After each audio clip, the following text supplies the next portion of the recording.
Hey everybody, how's it going? I hope you're having a lovely day. Can you tell that a cat was here? Can you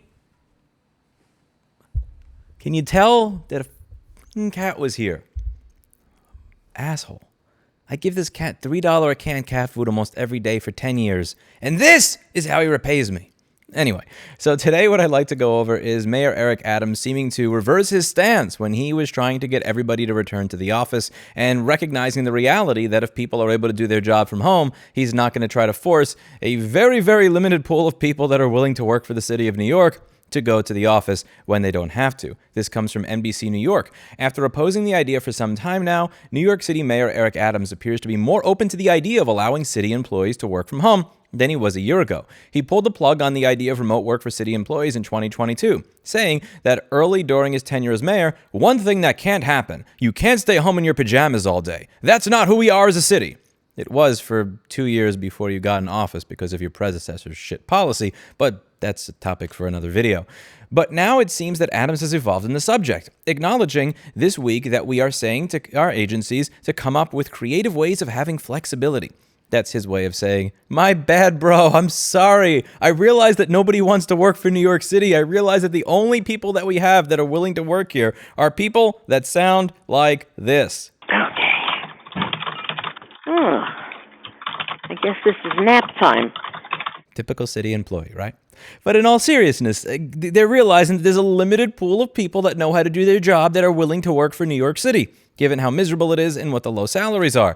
And if you tell them, hey, I know you can do your job at home, and I know over the past 2 years, we forcibly proved you to demonstrate that you could do your job from home, but we want you to spend an hour every day in the subway to come to our garbage offices anyway, that's not going to work well.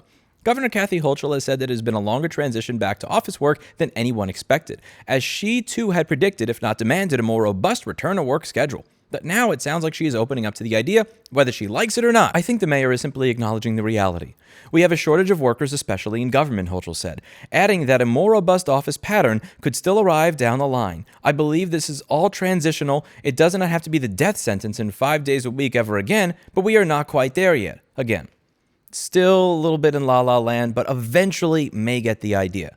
There's a lot of square feet here, she said.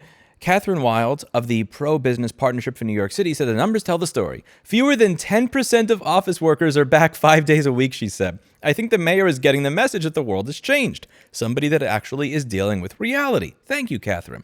Wild added that unless an employer, including City Hall, offers a work-from-home option, the job vacancies may remain unfilled, which again, if we're dealing with these types of people, I'm just going to throw a suggestion out there that the city may be better off without them. I guess this is nap time. Or my personal favorite. Admittedly, I have never done a consumer affairs case before, so I'm going to... Maybe that's why she tried to take a nap. Listen, if I was tasked with doing a job that I've never done before and I didn't know how to do it, I might just decide to take a nap too. But in all seriousness, I'm going to make the proposition that the city of New York might be better off with these people not working from the office or at home or at all and letting productive people go about their lives without being disturbed by people like that.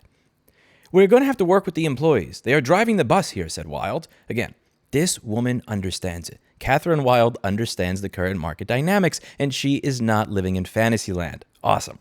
The change in opinion comes after a Bloomberg News study showed that the shift to remote work in Manhattan means that the island's office workers are spending about $12 billion less every year than they did before the pandemic. Now, this is what I like about this article. See, Bloomberg titled it that New York City is losing $12 billion a year from remote work, whereas this person from NBC is saying the same thing but referencing it from a more honest perspective, which is that workers are saving $12 billion every year. See, Bloomberg is saying New York City is losing $12 billion from remote work. No, they're not.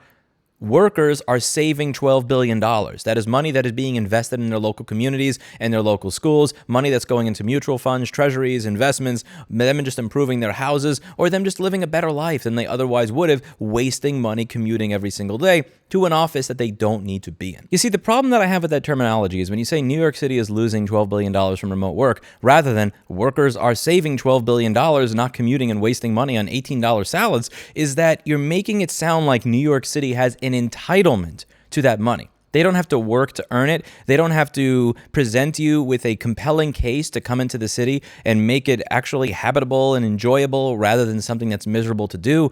They don't have to make a case for why they should earn that money from you. It's just that they're losing it. It's like it's falling out of their pocket. It's like money that they were entitled to receiving is money that they are no longer receiving. And that's not the case at all. You need to make the case that you are earning that money. If my customers stop spilling shit on their devices, I am not losing money. They are simply not spending money but as a result of making a mistake that leads them to make a costly trip to Rossman Repair Group anymore.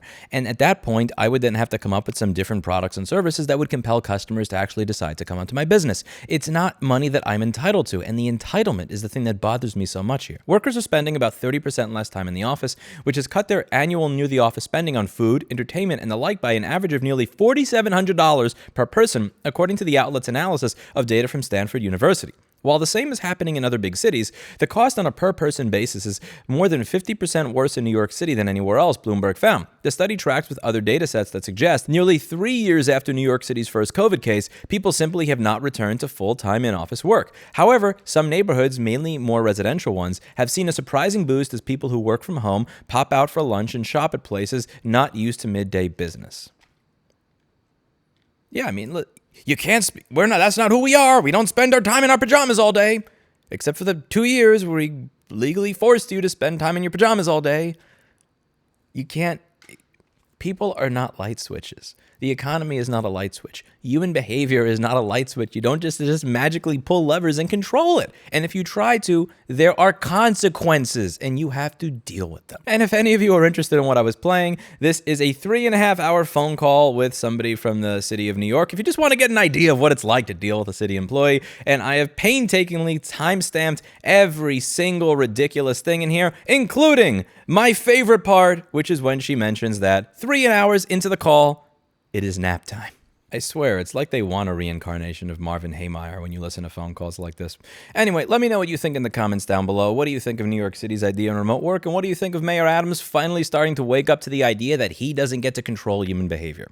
Let me know what you think. That's it for today. And as always, I hope you learned something. By the way, store.rossmangroup.com is back. We are selling Flux. We will soon be selling hot air stations again. That's going to be a little while. And I am going to try and find everything that I can for the newer MacBooks. One of the things that's making me sad is that for like 6-year-old MacBooks, we have virtually every chip. 5-year-old MacBooks, we have some chips that you need and some chips you have to get off donor boards.